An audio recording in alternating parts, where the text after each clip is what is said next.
Jiruai Rikasi ngai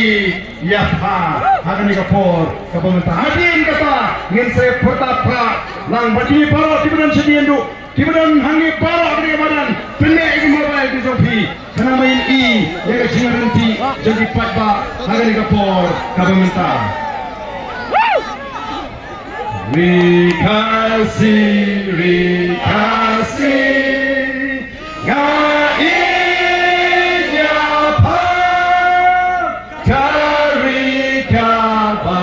itu barim ubaja hitam menghindai langan ya isu jingken mau yakikan amdu ulaiท่านตัวพี่นี่ลาบันรายกันยังเป็นจำนวนเนี่ยRikasi ngai Yapa karikapa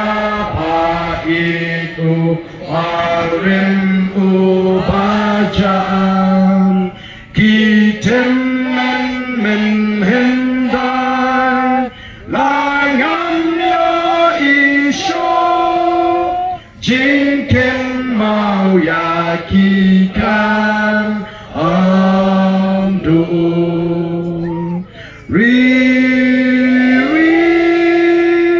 ngai ton lakari ngin kil shakle shaprang ngin mi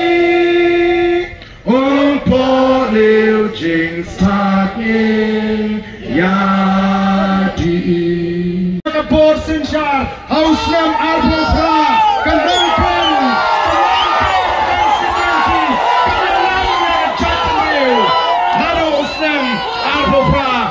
Pai babe jana ini pertalang hari kapor pertajam naduk donut ra ikti jampi kapor bagi perta kenamakan ai kubor bagan nongkrem constituency kan nampaidin naganika linti kepada jit ban kershan yaga voice of the people party naganika nongkrem jaga sinchar ke kalar kapor ini pertalang hari kapor ke pemerintah ha